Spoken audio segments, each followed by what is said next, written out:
Looking back, the signs were there long before I noticed them. Maybe I didn't want to see them, or maybe I trusted Marie too much to think she was capable of betraying me. We'd been married for 8 years, long enough for the honeymoon phase to fade, but I still believed we had something solid. At least, I thought we did. Marie worked as a marketing manager at a large firm downtown. She loved her job, always talking about the projects she led and the people she worked with. I used to admire her passion, the way her eyes lit up when she described a successful pitch or a new client. But over the last few months, something had changed. Her enthusiasm felt different, brighter in some ways, but distant when she looked at me. At first, it was small things. She started staying late at the office more often, blaming deadlines and demanding clients. Her phone, once casually left on the coffee table, now rarely left her side.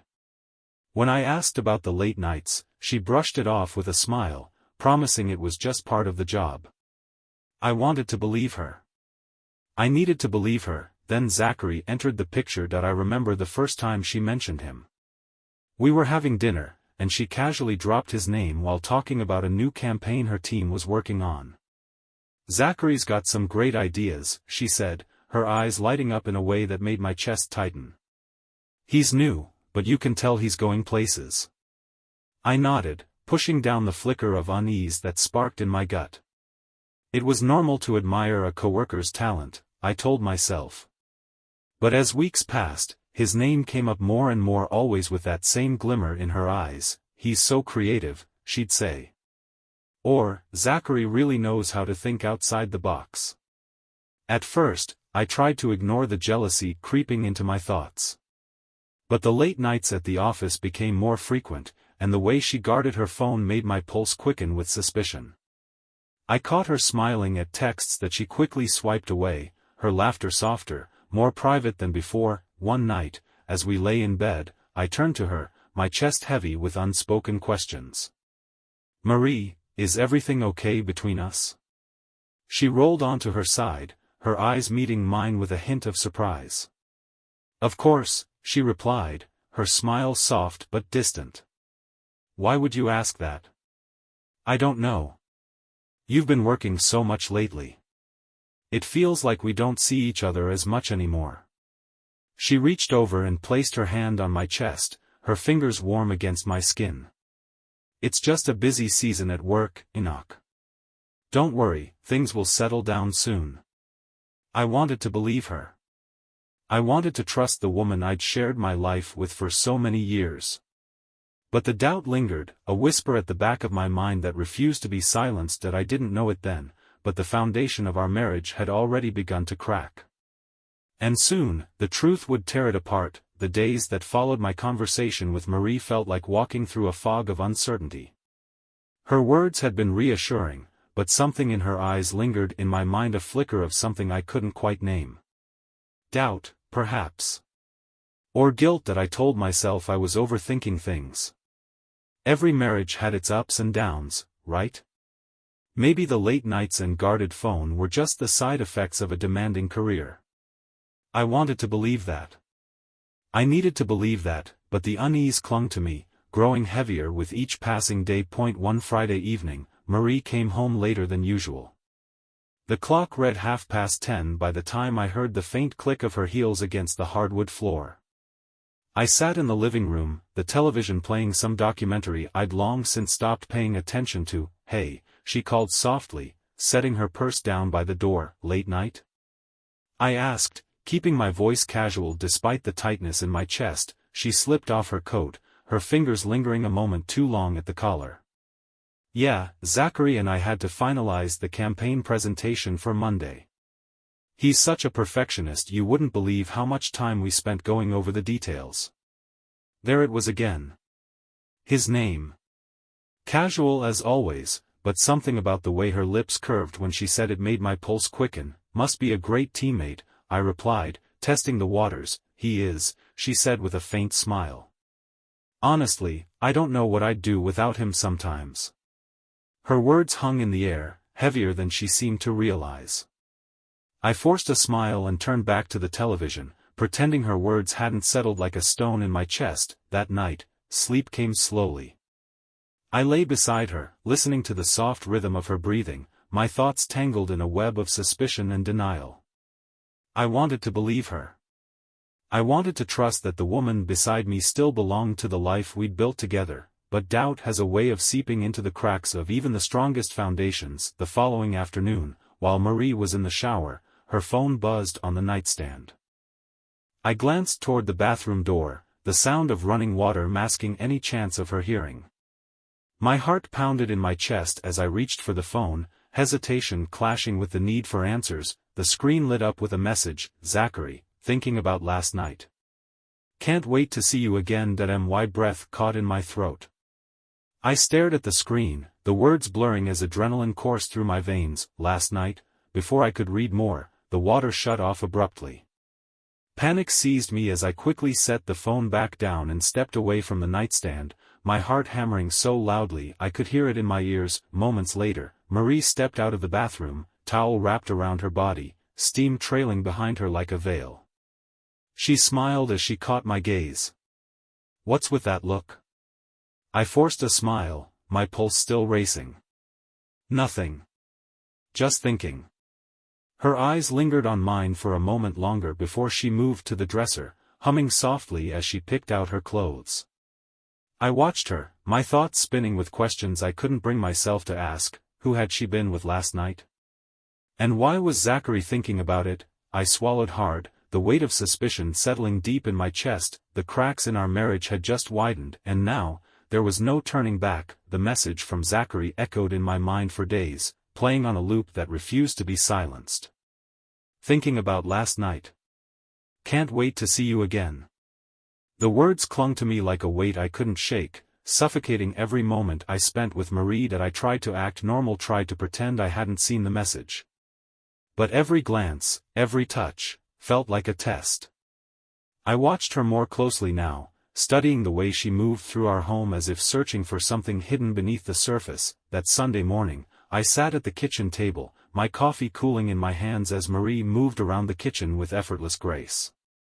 The faint hum of the coffee maker filled the air, but my pulse drowned out every other sound. "Do you have plans this week?" I asked casually, my gaze fixed on the steam rising from my mug. Marie paused, her back to me as she poured her coffee. "Just work," she replied lightly. "We're finalizing the campaign, so it's going to be a busy week. Zachary and I need to wrap up the final presentation by Thursday." There it was again. His name. Always his name. I set my mug down, my fingers curling against the table's edge as I forced my voice to remain steady. "You've been spending a lot of time with him lately." She glanced over her shoulder, her smile quick but guarded. "Well, we're partners on this project. It makes sense that we'd work closely together." "Late nights, though?" I pressed, my heartbeat quickening. "Seems like more than just work." Marie turned fully now, her eyes meeting mine with a flicker of something I couldn't quite place. "What are you trying to say, Enoch?" "Nothing," I replied quickly, shaking my head. I miss having you home, that's all." Her smile softened, but it didn't reach her eyes. "Once this campaign's over, things will settle down. I promise." But her words felt hollow, and I couldn't shake the feeling that I was holding onto a thread that was already fraying. That night, as she lay beside me, scrolling through her phone with her back turned, the temptation to confront her burned like a fire beneath my skin. I wanted to ask about the message, the one from Zachary that had shattered the fragile trust I'd clung to. But fear of what I might hear held my tongue. Instead, I waited, because deep down, I knew the truth would reveal itself, and when it did, there would be no going back. The next few days passed in a haze of forced conversations and hollow smiles. I watched Marie with a mixture of suspicion and longing, searching her eyes for answers she wasn't willing to give. Every time her phone buzzed, my pulse quickened. Every late night at the office added another crack to the foundation of our marriage. Wednesday evening, I sat in the living room, the soft hum of the television filling the air as I scrolled aimlessly through my phone.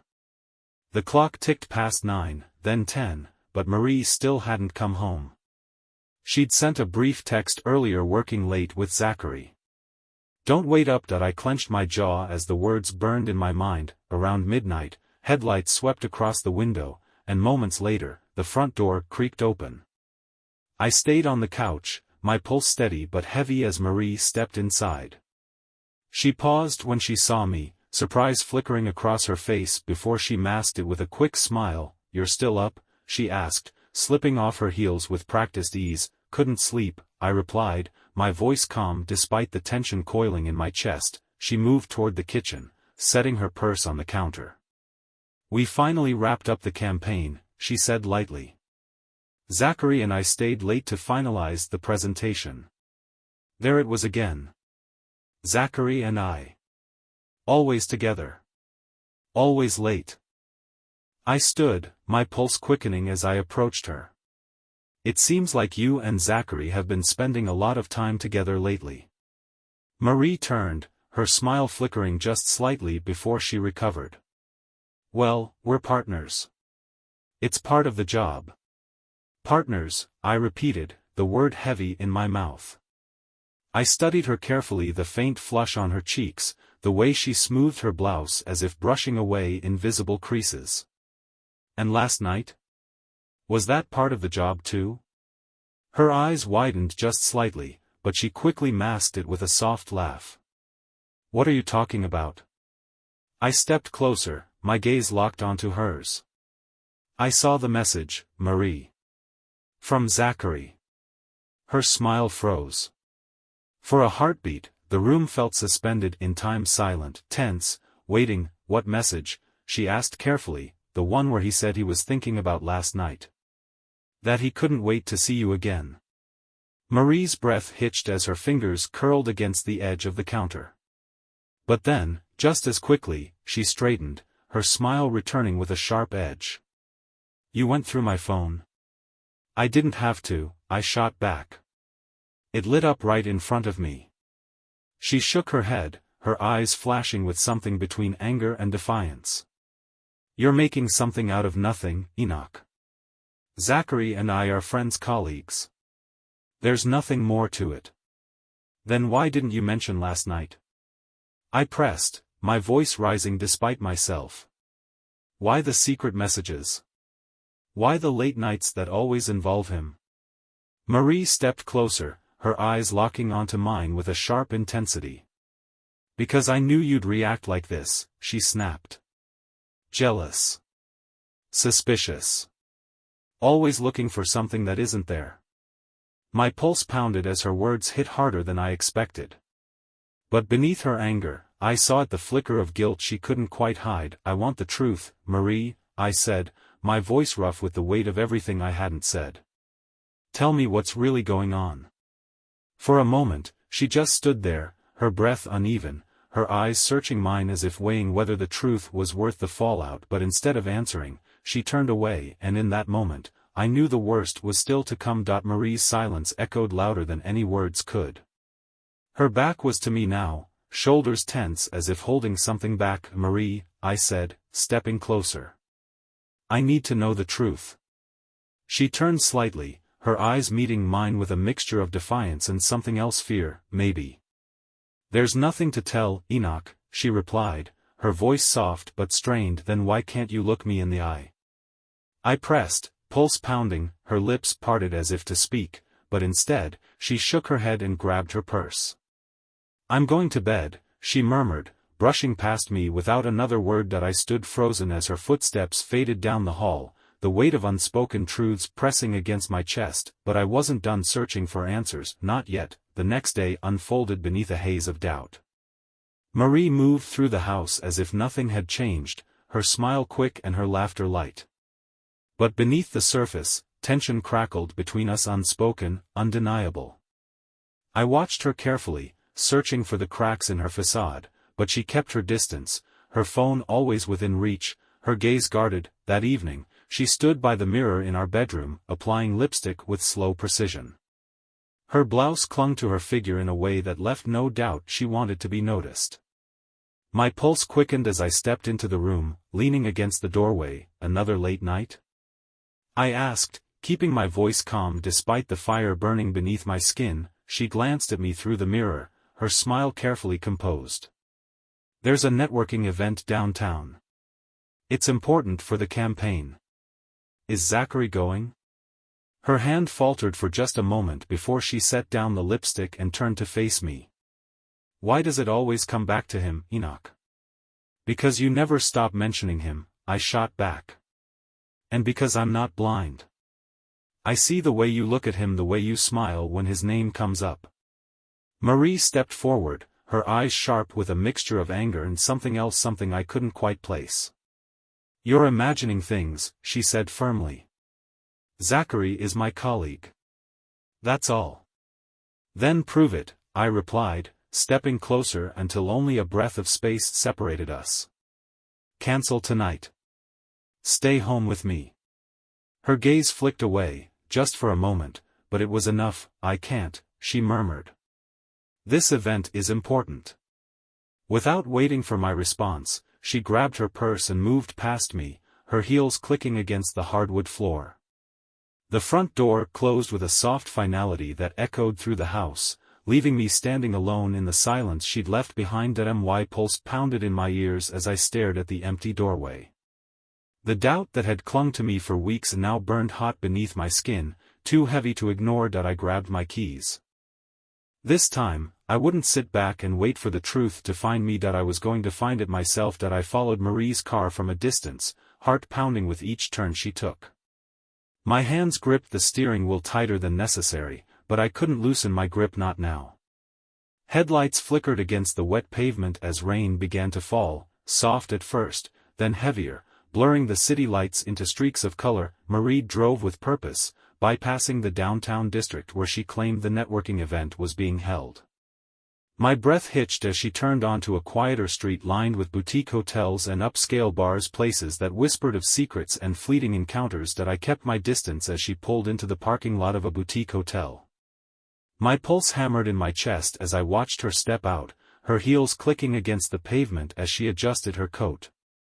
Her phone buzzed in her hand, and I could see the faint glow of the screen as she glanced down and smiled. Then I saw him. Zachary emerged from the shadows near the entrance, his posture relaxed, his smile quick and confident. He approached Marie without hesitation, and she stepped into his arms with a familiarity that made my stomach twist. Their embrace was brief but intimate, the kind of touch that spoke of promises made when no one else was watching. My breath caught as they exchanged a few words before disappearing inside the hotel. The glass doors swung shut behind them, leaving me frozen in the rain-soaked parking lot, heart hammering against my ribs. For a moment, I couldn't move. The world seemed to tilt beneath my feet as the truth settled in my chest, heavy, undeniable. This wasn't a misunderstanding. It wasn't late nights at the office or innocent texts. This was a choice. A betrayal written in stolen touches and secret meetings. Swallowing the lump in my throat, I stepped out of the car, rain soaking through my jacket as I approached the hotel's entrance. My reflection stared back at me from the glass doors, eyes wide with shock and something darker, anger, but I didn't go inside. Not yet. Instead, I pulled out my phone, my fingers cold and shaking as I captured the moment. Marie's car beside Zachary's, the entrance of the hotel looming like a monument to broken promises, proof that I needed proof, because when the moment of confrontation came, I wanted her to have no way out. I stood beneath the awning of the boutique hotel, rain tapping softly against the fabric above. My fingers curled tightly around my phone, the images of Marie and Zachary still fresh on the screen. Proof. Solid, undeniable proof that what I'd feared for weeks was real. Through the glass doors, faint laughter drifted from the lobby, muted by the steady hum of rain and traffic. I stared at my reflection in the glass, eyes dark with shock, jaw clenched so tightly it ached. Every muscle in my body screamed to push through those doors and confront them right then and there. To tear through their lies and force them to face the truth, but I held myself back. Rushing in would only give them a chance to twist the truth. To deny what I'd seen with my own eyes. No, I needed more. I needed to catch them where no excuses could follow. I glanced toward the parking lot. My car sat half hidden in the shadows, far enough that neither Marie nor Zachary would notice. I took a shaky breath and stepped back, turning away from the glass doors as my pulse pounded in my ears. Time moved slowly as I waited. Minutes stretched into an hour, then longer. Rain dripped steadily from the awning's edge, soaking into the pavement until it shimmered beneath the glow of nearby streetlights. Finally, movement caught my eye. The glass doors swung open, and Marie stepped out, her coat clutched tightly around her shoulders. Her heels clicked softly against the wet pavement as she approached her car, her breath visible in the cool air. Zachary followed a moment later, his stride easy, his smile lingering even as he glanced briefly toward Marie's car. Their eyes met for a heartbeat too long before she slipped into the driver's seat and closed the door. I raised my phone again, capturing the moment before she drove away.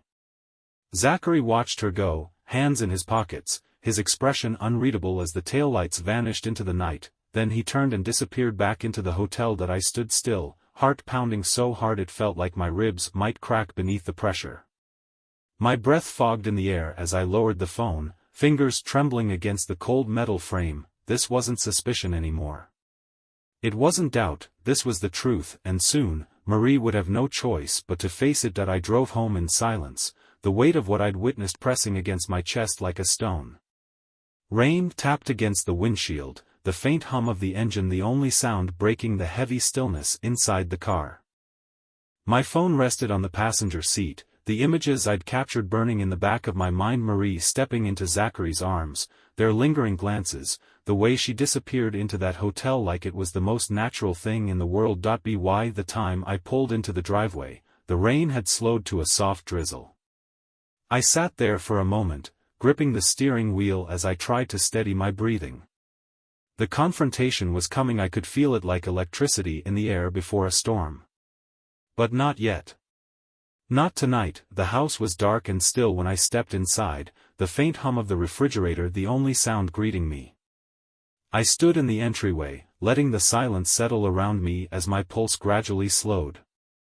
Each step toward the bedroom felt heavier than the last, but I forced myself to keep moving. Marie was already asleep when I opened the door. Her silhouette lay curled beneath the blanket, her breathing soft and steady. For a moment, I just stood there, watching her through the dim light filtering in from the hallway. The woman I'd loved for years, the woman I thought I knew now felt like a stranger lying beside me. I slipped into bed without a word, staring at the ceiling as my mind replayed the night's events. My pulse pounded in my ears, drowning out the faint rhythm of her breathing. Sleep hovered just beyond reach, taunting me with the promise of rest I couldn't grasp. At some point, exhaustion finally won. But even in sleep, the images wouldn't leave me. Dreams twisted into fragments of hotel rooms and whispered laughter, stolen touches behind closed doors. By the time morning arrived, I knew one thing for certain: this couldn't go on much longer. The truth was coming, and when it did, there would be no turning back. The next morning, the air between Marie and me felt heavier than ever. She moved through the kitchen with practiced ease, her smile quick and effortless as if nothing had changed. But I could see the tension beneath her carefully composed exterior, the way her eyes flicked toward her phone with every buzz, the way she avoided meeting my gaze for too long. I sat at the table, coffee cooling in my hands as I watched her move. My phone rested beside me, the images from the night before only a swipe away. My pulse pounded steadily as I rehearsed the words I needed to say, the confrontation that had been building for weeks now poised to break through the surface. Late night again, I said casually, testing the waters. Marie glanced up, her smile quick but strained. Yeah, the networking event went longer than expected. Lots of people to talk to, you know how it is. Did Zachary go? Her smile faltered for just a moment, but she recovered quickly. Of course. It was a work event, after all. I set my coffee down with deliberate care, my pulse quickening as I met her gaze. Funny, I said, my voice steady despite the heat rising beneath my skin.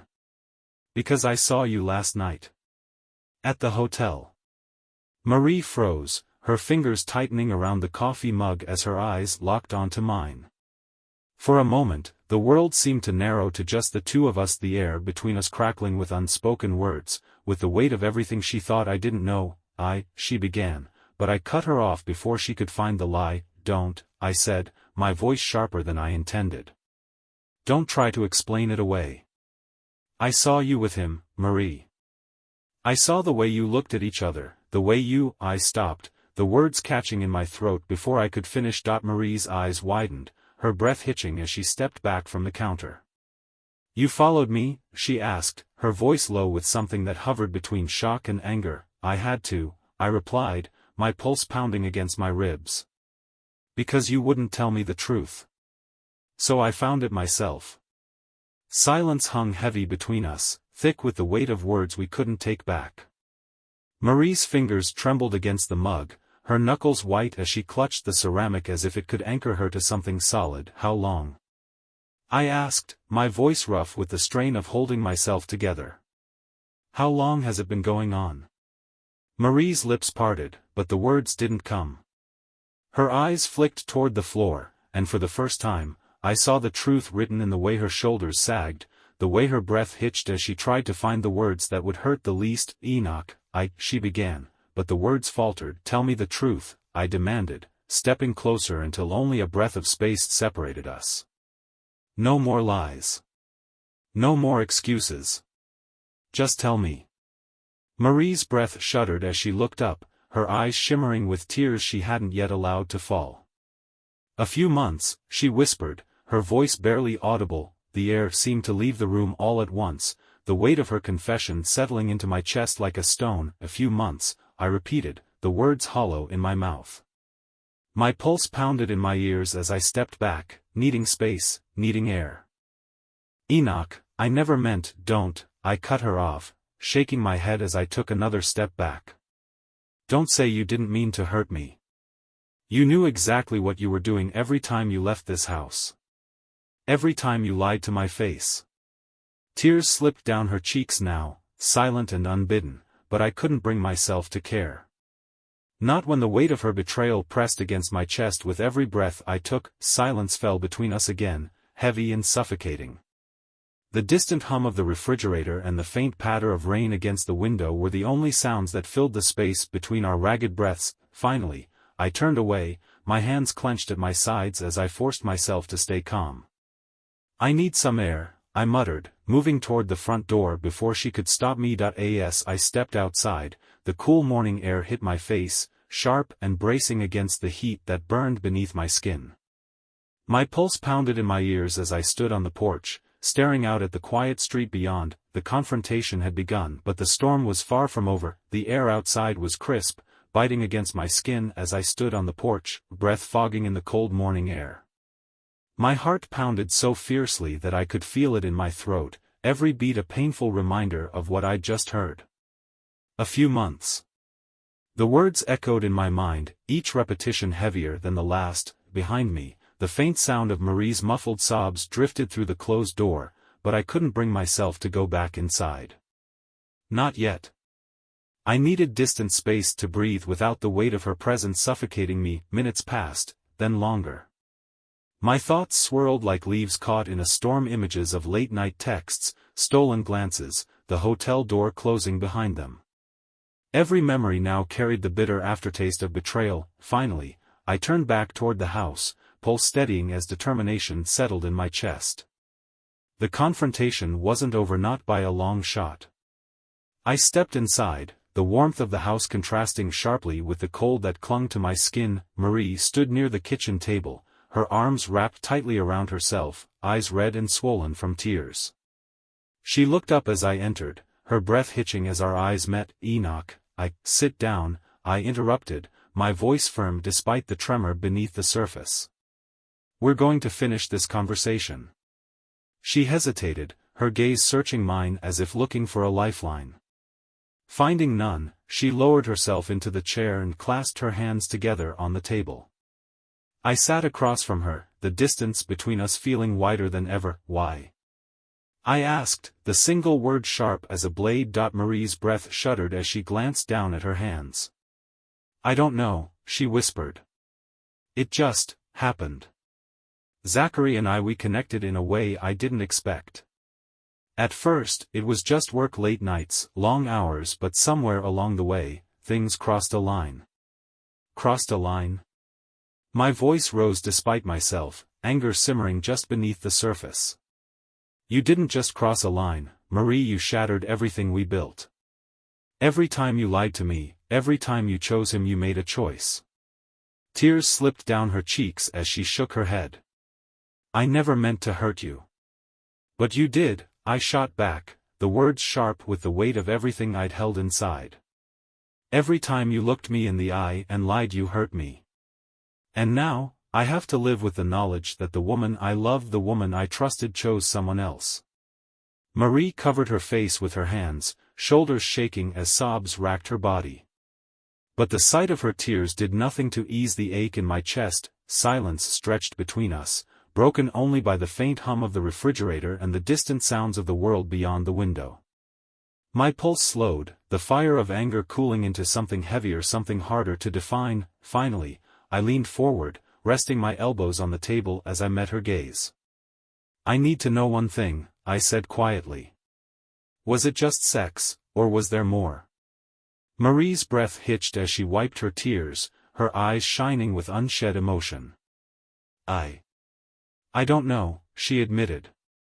At first, it was physical, just an escape from the stress, from everything. But somewhere along the way, feelings got involved. I didn't mean for it to happen, Enoch. I swear I didn't. Her words hit harder than I expected, the air leaving my lungs in a slow, shaky breath. I leaned back in my chair, staring at the woman I'd once believed I knew better than anyone else. But now, all I saw were the fragments of what we used to be, pieces that no longer fit together. I don't know if I can forgive this, I said quietly, the words heavy as they left my lips. Marie's eyes widened, her breath catching as she leaned forward. Please, Enoch, don't say that. We can fix this. We can go to counseling, rebuild what we had. I still love you, love. I cut her off, shaking my head. If you loved me, Marie, you wouldn't have chosen him. Love doesn't betray. Love doesn't lie. Silence fell between us again, heavier this time, final, somehow. I stood slowly, my chair scraping against the floor as I stepped back from the table. I need time to think, I said, my voice rough but steady.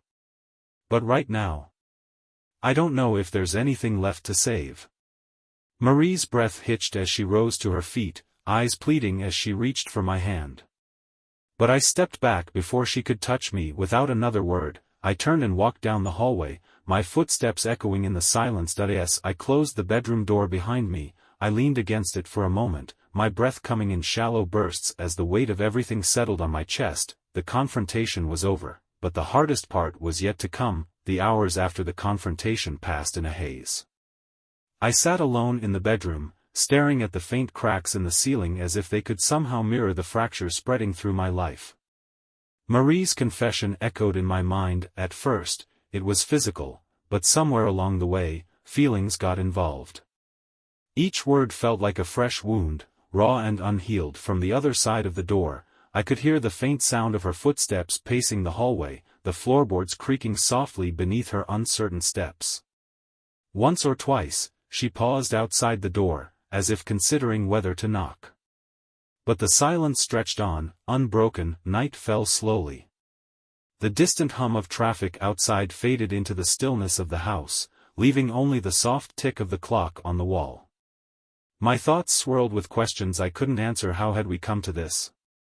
Was there a way back from what she'd done? Around midnight, I heard her footsteps retreat toward the guest room. The faint creak of the mattress as she sat down sent a hollow ache through my chest, but I forced myself to stay still. There was nothing left to say tonight. As I lay back against the pillow, staring into the dark, the weight of the coming decisions pressed heavily against my chest. Tomorrow, I would have to decide what came next. Morning arrived with a dull gray sky, the light filtering through the curtains casting faint shadows across the room. I sat on the edge of the bed, hands resting on my knees as I stared at the floor, my mind heavy with the weight of what came next. Down the hall, I heard the faint clink of dishes as Marie moved through the kitchen.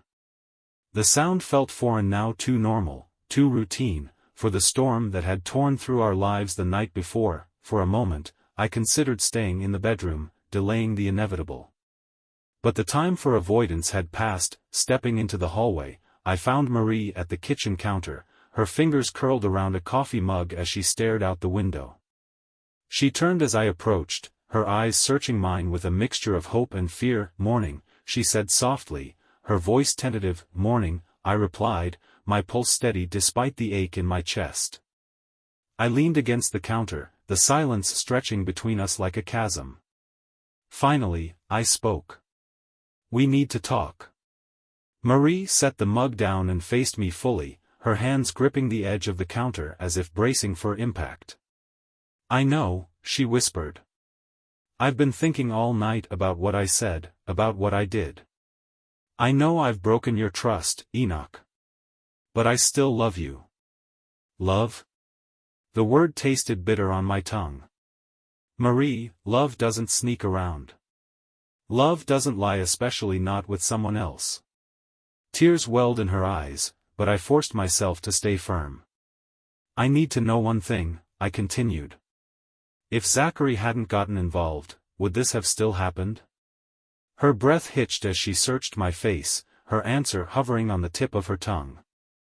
But instead of denying it, she closed her eyes and whispered, "I don't know." The air seemed to leave the room all at once, the final thread holding us together snapping with a soundless crack. I stepped back, my pulse slowing as clarity settled over me. "That's all I needed to hear," I said quietly. Marie's eyes flew open, panic flashing in their depths. "Enoch, wait please. Don't throw everything away because of one mistake. We can fix this. I'll do whatever it takes." "It wasn't just one mistake," I cut her off. "It was months of choices, every lie, every night you spent with him instead of coming home. You didn't just break my trust, you broke us." Tears streamed down her cheeks as she stepped toward me, her hands reaching for mine. But I pulled back before she could touch me. "I can't do this anymore," I said, my voice steady despite the ache beneath my ribs. "I deserve better than this. We both do."